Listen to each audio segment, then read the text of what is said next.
Hello दोस्तों, क्या हाल चाल। मैं हूं अरविंद और आप देख रहे हैं वेब ज्ञान। हम क्लास 9th के एनसीईआरटी का नंबर सिस्टम पढ़ रहे थे, जिसमें हमने इसका इंट्रोडक्शन पार्ट जो है हमने पढ़ लिया था। आज हम इसका एक्सरसाइज 1.1 के बारे में अध्ययन करेंगे। तो हम वीडियो को स्टार्ट करते हैं।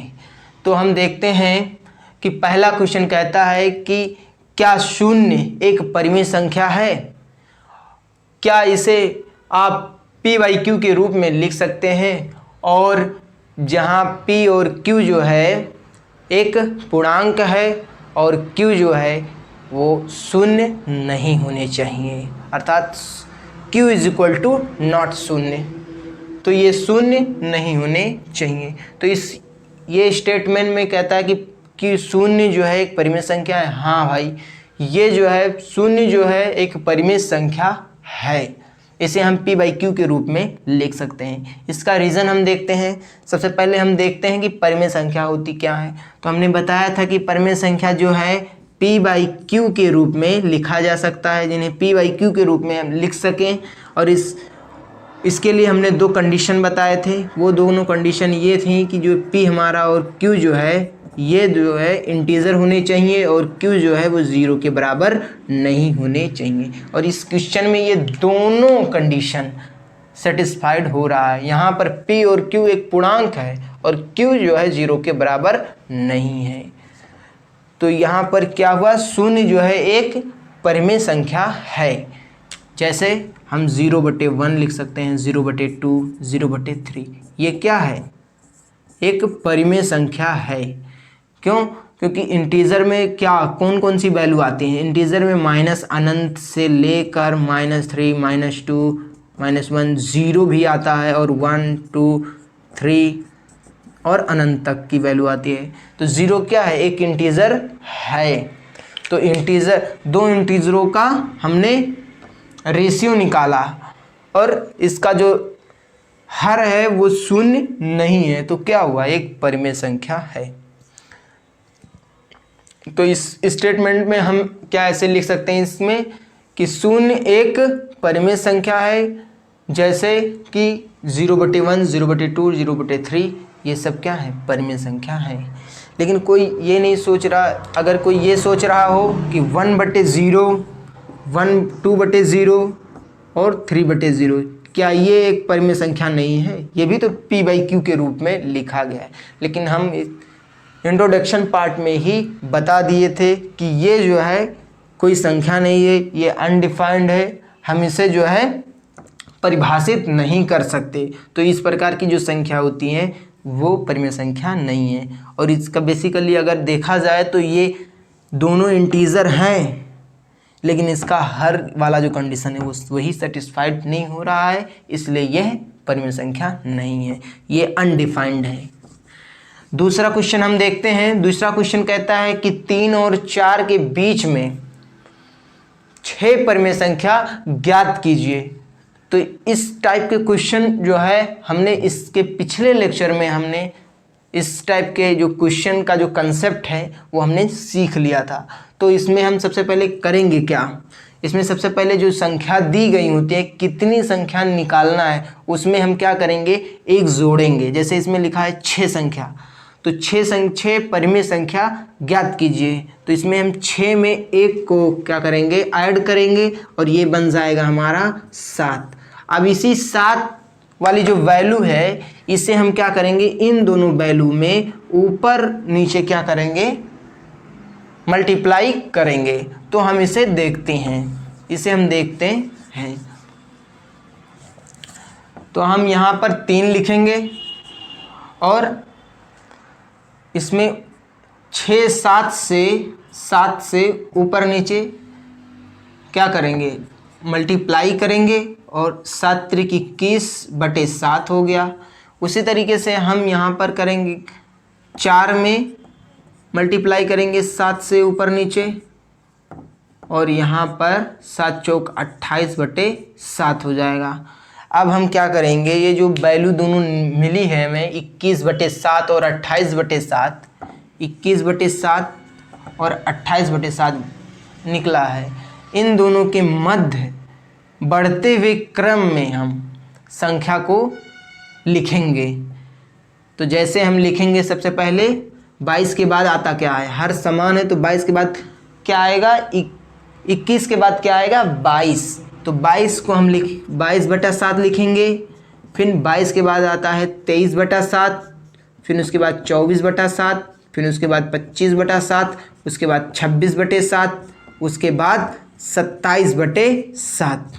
तो ये हमें 6 वैल्यू मिले जो कि एक परिमेय संख्या है, और यही 6 संख्या हमें निकालने को बोल रहा था ये क्वेश्चन। तो इस तरीके से हमने इस क्वेश्चन को सॉल्व किया।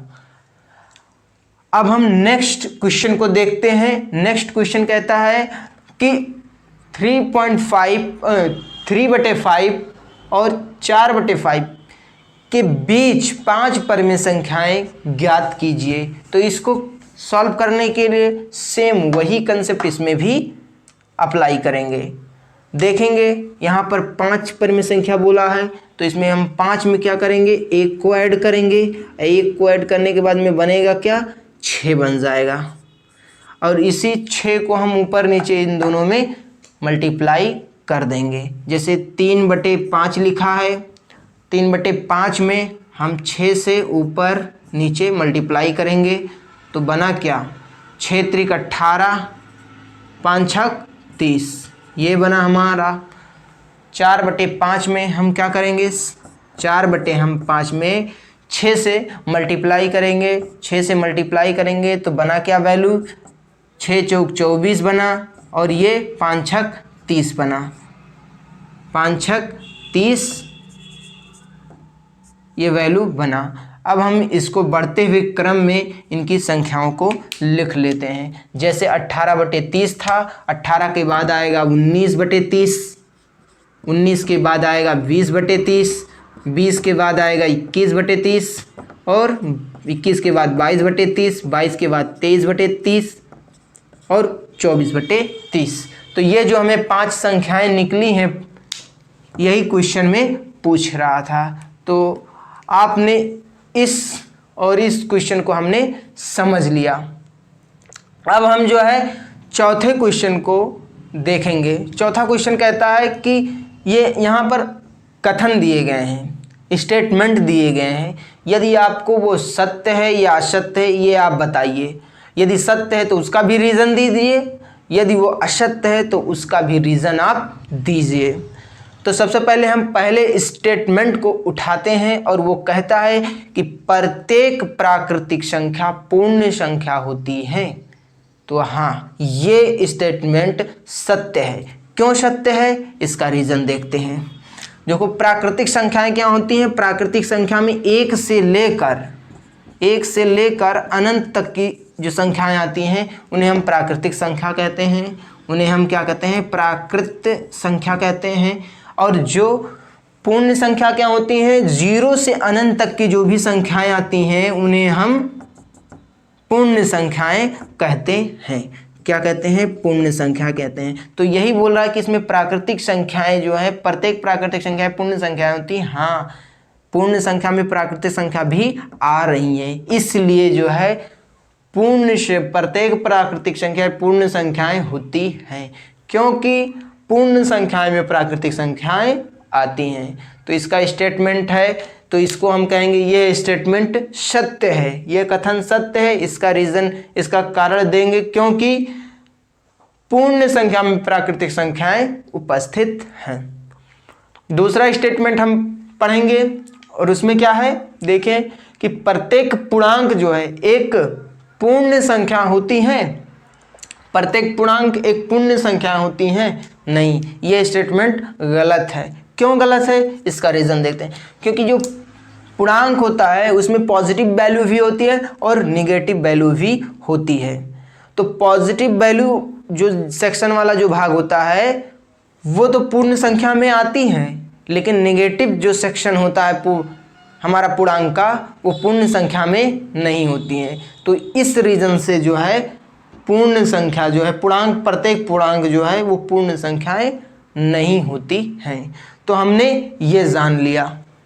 अब हम जो है इसका हम रीज़न देख लेते हैं सबसे पहले कि ये इसमें निगेटिव जो है यही वैल्यू आती है। जैसे मान लो -1 -2 -3 -2 -1 0 +1 +2 और अनंत तक की ये जितनी भी वैल्यू होती हैं ये क्या है, हमारा पूर्णांक है, हमारा पूर्णांक है, ये पूर्ण है। तो यही पूछ रहा है ये जो सेक्शन होता है हमारा, हमने यही कह रहे थे ना कि ये सेक्शन जो पॉजिटिव वाली वैल्यू जो सेक्शन है ये पूर्ण संख्या में तो आ रही है, लेकिन ये निगेटिव वाला सेक्शन नहीं आ रहा है। तो इस तरीके से ये जो है सब प्रत्येक पूर्णांक जो है पूर्ण संख्या नहीं होती हैं। तो ये कहेंगे ये कथन असत्य है, क्योंकि -2 या पूर्णांक के ऋणात्मक जो संख्याएं होती हैं वो पूर्ण संख्याएं नहीं होती हैं। इसका रीज़न ये देंगे।